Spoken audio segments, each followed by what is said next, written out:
More taxes are coming to Washington State. What is going on, Anton, in the world of real estate and our evergreen state here? Washington State, we got a problem. And this isn't a problem like, oh, we have a lack of money or a lack of tax revenue coming in. It's over freaking spending. And the headlines are, we need more revenue. We need to tax the wealth. We need to tax the big tech companies. Same song, different year. But here's the facts. This is simply political theater. Since 2021, the state has jammed through more tax packages, bringing in between 9.5 to 12.5 billion in additional revenue. That was just the last one. And some sources are estimating that this cost the average Washingtonian $2,000 per year per the average family of four, just in these taxes. Wow. These taxes are already huge, and they're still broke. Well, why is that? They're looking for a cash grab because they have a projected budget shortfall of $6.6 billion to as many as $16 billion over the next few years. This is basically a structural failure because they're bringing in enough revenue, but the state, because it's not hitting their full projections, is simply overspending on revenue that's not showing up. Thank you for being on this journey with us. We're going to push back and fight against Washington State and freaking more taxes. Hit that like button. And we want to go through this today and kind of talk about, like, this isn't the worst part. They're already debating about a wealth tax. They're debating about a high income earner payroll tax. And this is creating instability in Washington State. So I think Washington State is kind of attacking itself from all sides. And we're going to talk about how this instability is going to create opportunity, though, as usual, for your portfolio, for your business, for real estate. And the core issue, oh my goodness, it's not low revenue. Our economy is doing very well. So our economy is doing great, but the issue is how much they're spending. So guess how much, don't look at the notes. Okay. How much do you think that they are overspending by? Like what percent? 35%. Oh no, that's game over. That's end of the world. Okay.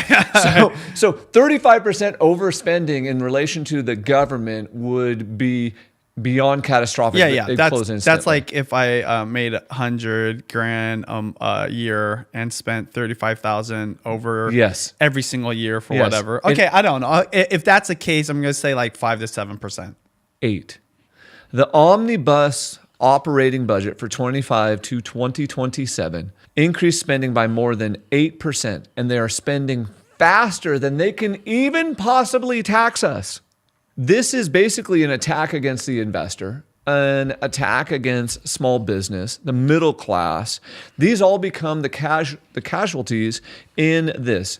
And the bad news is these poorly designed taxes are basically guaranteed to cause more issues, cause panic, cause businesses to leave Washington, hurt the middle class, and then drive out maybe some of our major tech companies.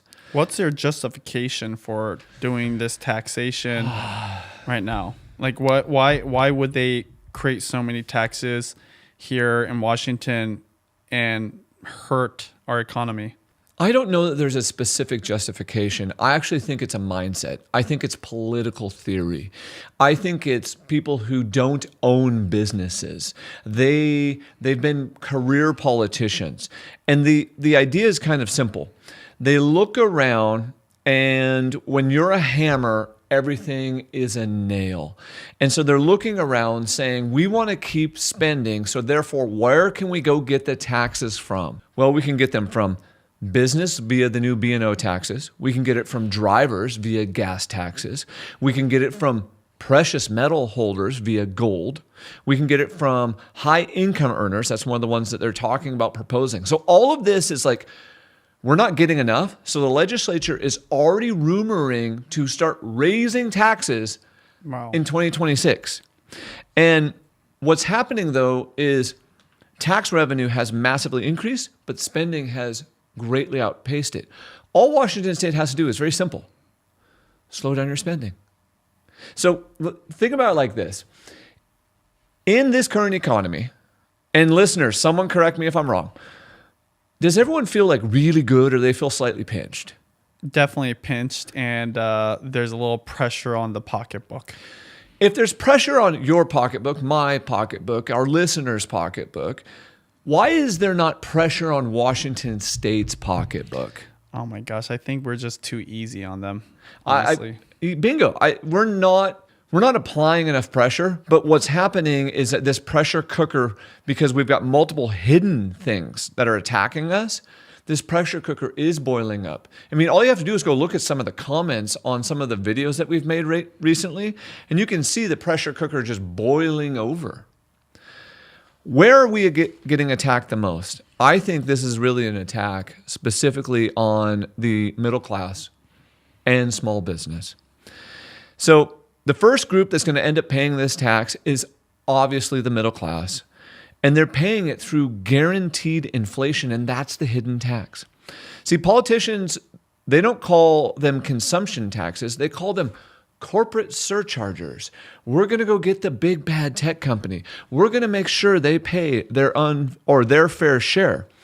But what's a big company do when they get hit with a bunch of taxes like B&O tax or surcharges or sales taxes?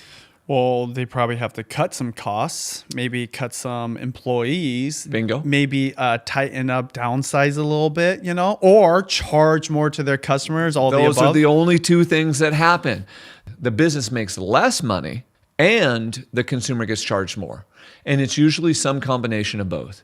So you eat into profits and then and sometimes in the case of like B&O taxes and service taxes, that'll get passed 100% on to the consumer. So Washington State's like, we need more taxes. And really what they're saying is we're creating hidden inflation taxes against the consumer.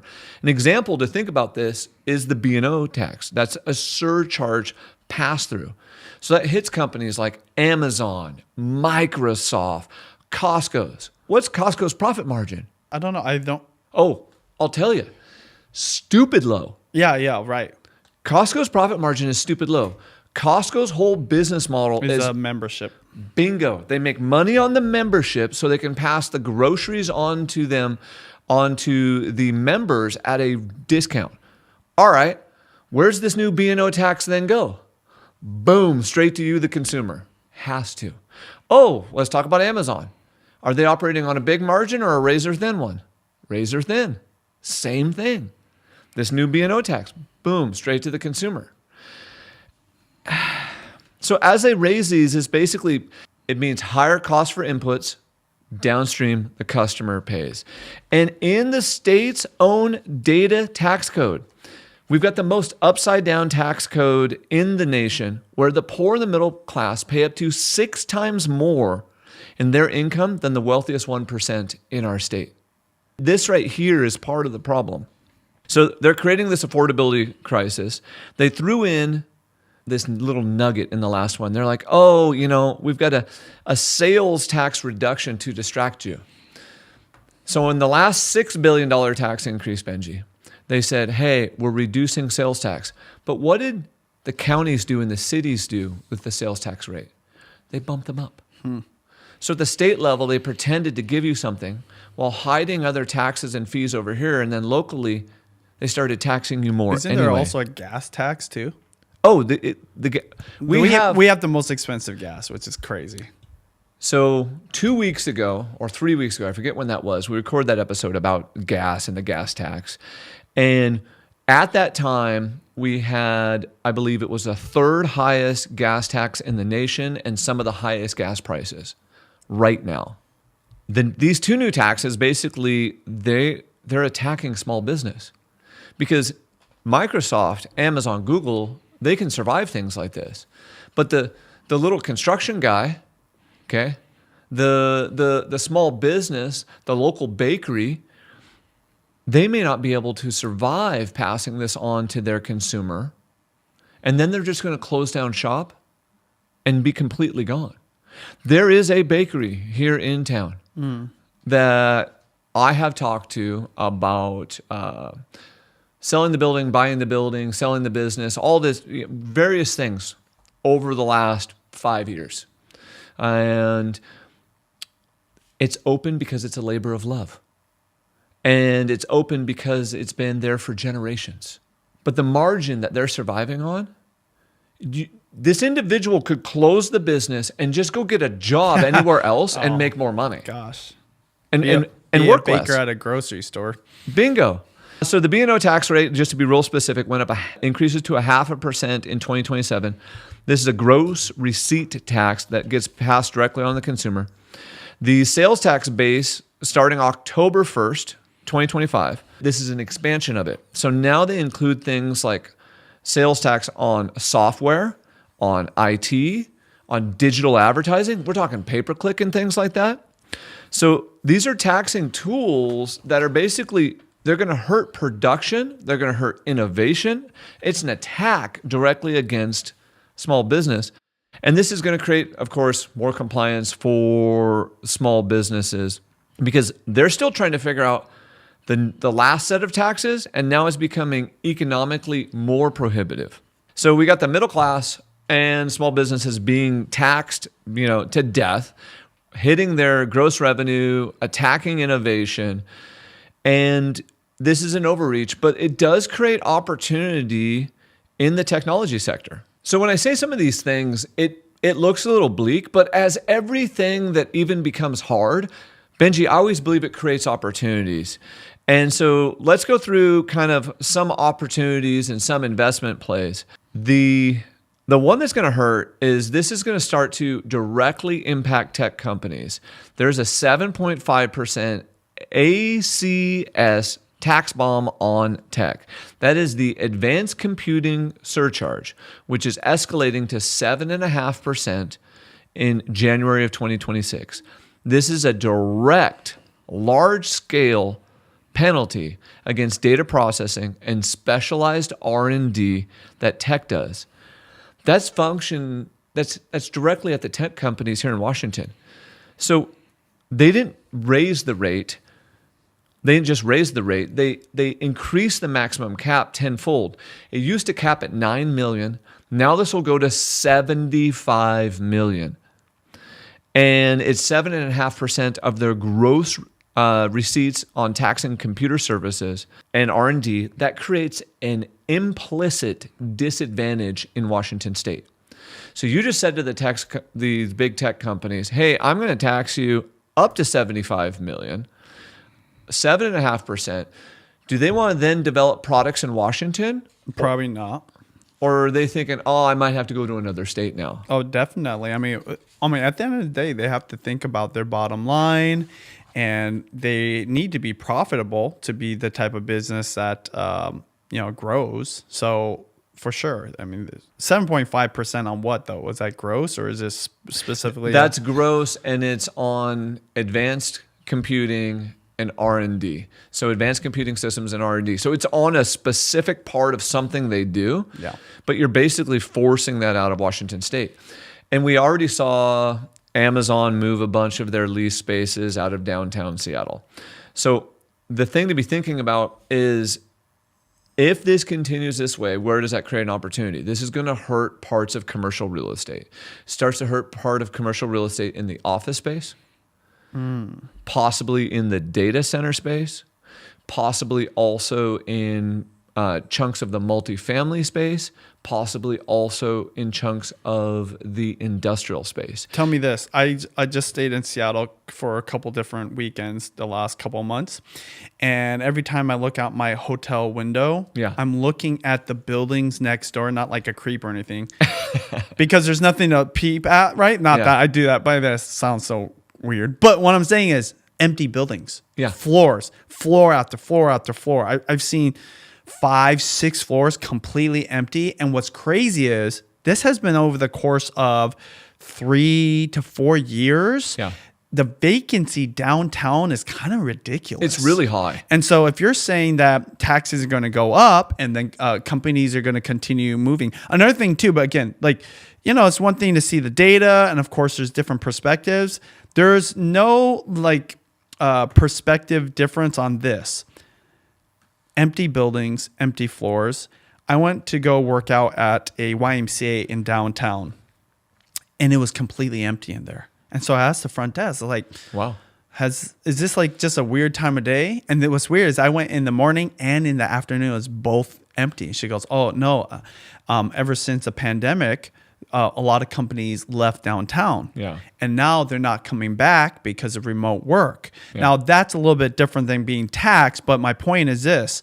If there's not a lot of incentive to be down there, then commercial real estate's going to further get affected. Yes. And if you're going to raise taxes, that just makes it like, now we're like, maybe we're going to look at other options. And yeah, the bigger companies, which of course employs sometimes a lot more than, than we realize, if they move out of state, then you're going to have even more buildings that are empty, even less people in the downtown area. And I know that the health of a state isn't just based off the downtown, but oftentimes that usually is like the heartbeat. Yeah, right? because it's a nucleus. Yeah, exactly. What I want our subscribers to hear is, one, I love Washington State. Two, we can do better than this. And what this is really doing to kind of cap it all together, number three, this is death by 1,000 cuts. This isn't one thing. This is a bunch of little things adding up that are starting to hurt the community, hurt the middle class, hurt small business, and in this case also hurt big business. So to be thinking about commercial real estate, just to kind of cap this one off, is there's also now a relocation risk, because they're talking about the threat of high earned payroll tax, which would apply 5% to wages over the annual Social Security threshold, costing employers massive amounts in labor costs. Crazy. The Social Security threshold, I forget where it stops. I want to say it's like at 165,000 or something like that. The number's irrelevant. Do we have a lot of people in the Seattle metro making over that money or over that amount that are tech workers? Yes. Yep. And Washington State's thinking about taxing them an additional 5%. Is that going to make them want to be here or be somewhere else? This is the stupid death. Well, also on top of it, if the company doesn't move, eventually employees are going to notice their taxes are going up. And then secondly, if word gets out that, hey, if you work for this company in Washington and this is your salary, way more taxes. And as somebody that's maybe, applying for a job because I'm highly specialized Bingo. and I've got a lot of skills that are worth like $200,000-$300,000, nothing wrong with that, right? Like that means that company is doing something amazing. Which is amazing, yes. But 5% of that, I mean, you're talking a lot of money. You might go to North Carolina. I don't know where there's better tax incentives, but there are states starting to create these incentives for businesses. And that's what I'm saying. It doesn't just have to be the business attracting it. It could be the state attracting workers to the right place. Because when you think about your bills, it's, how does it all pan out once it's all settled and done with? Not just, like what you're making per year where. At the end of the day, people care about, what am I taking home? And is my take-home money enough to provide the lifestyle that I'm used to? Not that I want, okay? Not that I desire, not my dream lifestyle, but the lifestyle I'm used to. And what I'm hearing from our general population is they are severely pinched, and Washington's talking about pinching them more. Pinching them with this high income tax, and then they're also talking about a wealth tax. So financial assets, aka wealth tax, is for people with assets exceeding 50 million. So this is a big number, okay? Could generate an estimated $4 billion in additional taxes for Washington State. Now, our current governor, Ferguson, has said, hey, I intend to veto this because we've had difficulty enforcing this, historical failures in other jurisdictions, and the uncertainty of immediate and sustained court challenges. But our state legislature is still talking about tax the rich. What I think people are wildly missing in today's day and age, if someone is a high net worth, or in this case, an ultra high net worth individual, they are so upwardly mobile, it's not even funny. Like they're able to move away. They're able to move in 2 seconds. And when you put things like this, and let's just say it killed off 10%, 20% of the people that are ultra high net worth individuals, and they went out of Washington and they went to somewhere else. What is the level of spending and consumption and tax revenue that that person actually represents overall for something that may not even be enforceable? Now, Ferguson is saying this out loud today, but we know that he said in his campaign, oh, I'm a moderate, no more taxes. And then he voted through and signed, or the legislature voted through, but he signed into law the largest tax increase in history. So I think he's just saying this to say it. If it was to pass, he would sign it instantly because that's what his track record says. Next, you got the massive capital gains tax. The capital gains tax is 9.9% on gains over $1 million. So we've already got a huge capital gains tax in Washington state for these individuals. What we're seeing is we're going to start seeing tax flight. How do I know this? I have 2 friends already, 2, who have already moved out of state. And one of them said, I can no longer afford to live here. And the second one said, I can't afford to die there. We talked about the estate tax. Oh my gosh.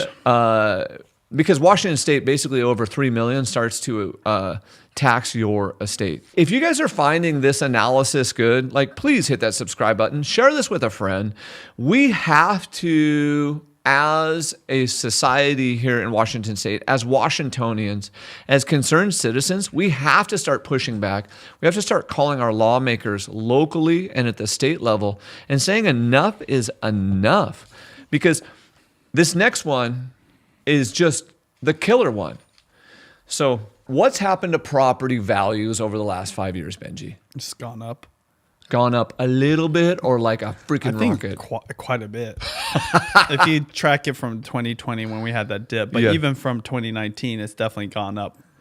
Our home prices and just real estate prices in general, so I'm talking multifamily and all that stuff, have shot up massively since 2019. Massively. Ridiculous. We're talking double to triple on a yearly basis or normal rate of appreciation. So Washington State, in their infinite wisdom, says, you know what? Let's look at lifting the property tax lid.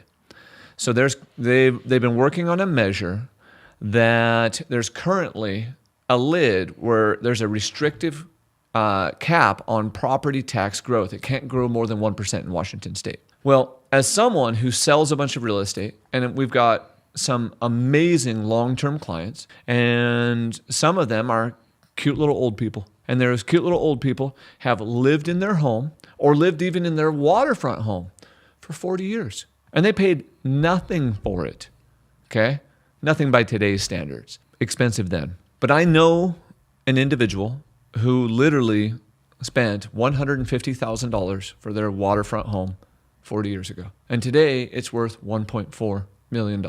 And their property taxes are $15,000 a year. That's over $1,000 a month. So they have to move. And they are talking about, hey, Anton, if this lid gets lifted and our property taxes start going up even faster, we will probably have to sell this property and move. That should never happen. So the fact that they're even proposing this is ridiculous, just ridiculous.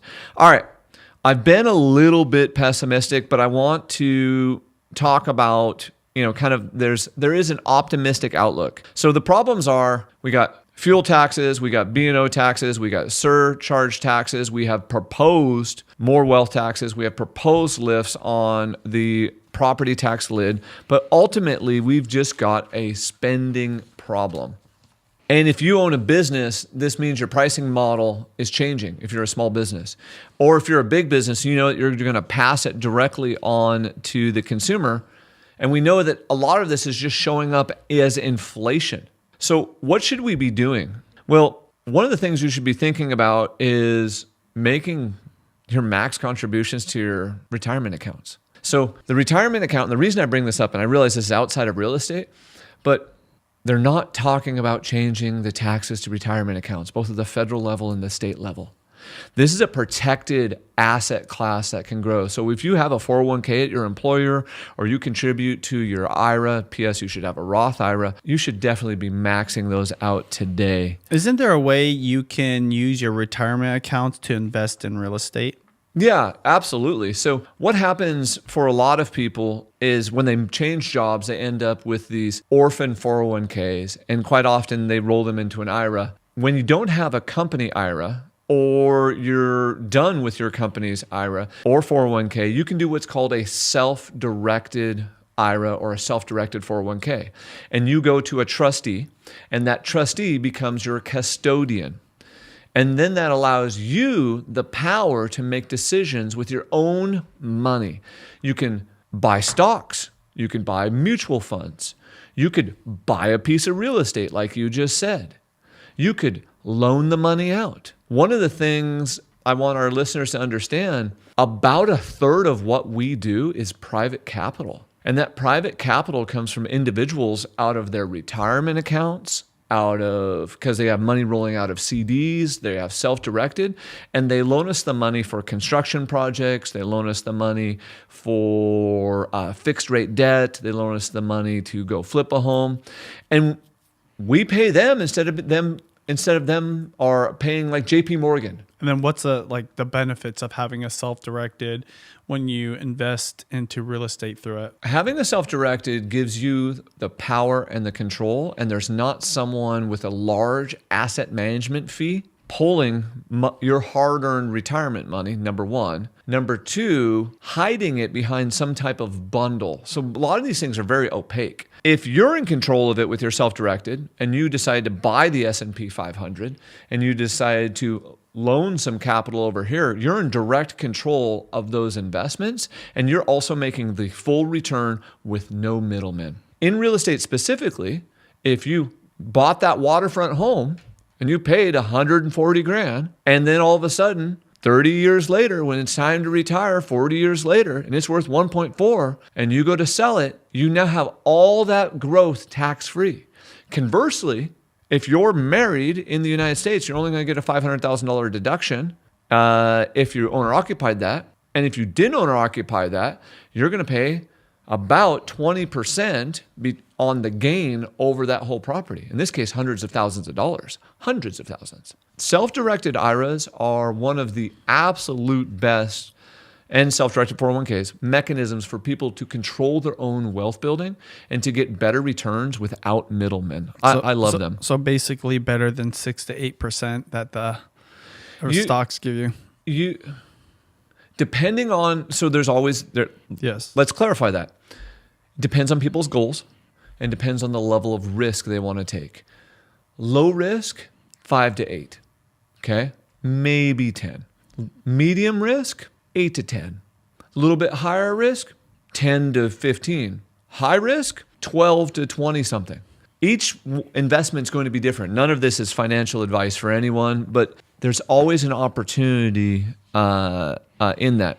The second opportunity that I believe is being created here is this attack on business and small business is an attack on commercial real estate. Our commercial real estate market, parts of it are already beat up. I think it's going to continue to be beat up until rates come down. This is a great opportunity for you to get terms, owner financing, or start thinking about even land development projects for commercial real estate. See, you don't want to buy when everyone's buying. You want to buy when things are beat up. And they're going to be beat up in commercial real estate for a little bit longer, for the next 6 to 24 months, depending on how the economy goes. That's one of the massive opportunities. I want to go into a specific sector. Multifamily and rentals, just in general. So rentals, I'm talking single family, I'm talking ADUs, DADUs, duplexes, fourplexes, and of course the big multifamily. Rentals in general all benefit from this tax increases. Both the ones that have already been passed and these proposed insane ideas. Why? They put burden on the middle class, and it takes away more of their disposable income, which forces more people into rentals and less into home ownership. All of this increases the demand for rental properties. This is a buy signal to buy more rental properties. Yes, it's not perfect, but now is the time to do it when it's not perfect. For example, we have a property on the market right now. In my opinion, it is a smoking deal. I think it's cheaper than a duplex, and it would basically rent for more. But it's not completely normal. It's actually a large single family with an ADU attached to it. So it's not like your traditional duplex. But because it's not traditional, not as many people are looking at it. So you might have to look at some untraditional routes to get above average returns in the foreseeable future of the market. And your fourth opportunity is, yes, the market's beat up, but what's happening to the 10-year Treasury, and what do we think the Federal Reserve's going to do? Oh, so I think the 10-year Treasury, is it going up right now or is it going down? It's going down. Yeah, and they're definitely going to lower the rates as well. Because it's about time. Bingo. Right? So the 10-year Treasury is slowly trending down, and the Federal Reserve is talking about lowering rates. 10-year sets the debt for everything we do, from mortgages, auto loans, credit cards, blah, blah, blah. So as debt gets cheaper, demand in real estate goes up. So you want to think about purchasing when there's the little bit of pain that we're seeing in the market right now, because as the debt gets cheaper, everything else will get easier to buy, and the value of your assets will start to rise. We just did the stats for the whole Seattle Metro. Most of the Seattle Metro, if you were to remove inflation, pricing is basically flat this year. Now, there are areas that have been higher than that and have out-appreciated inflation. But if I'm just kind of carte blanche looking at the whole thing, most of the Seattle Metro has really appreciated between 2 to 3.5%. Well, if the federal government's telling us inflation is like 2.8, that's basically about the same rate as inflation. That's slower than normal. Our historical average is about 4.5 to 5% here, which means it's deal season. I keep trying to explain to people, like, this is the end of deal season. Deal season will end in 2025 or in the beginning of 2026 as debt gets cheaper and real estate moves out of its transaction recession.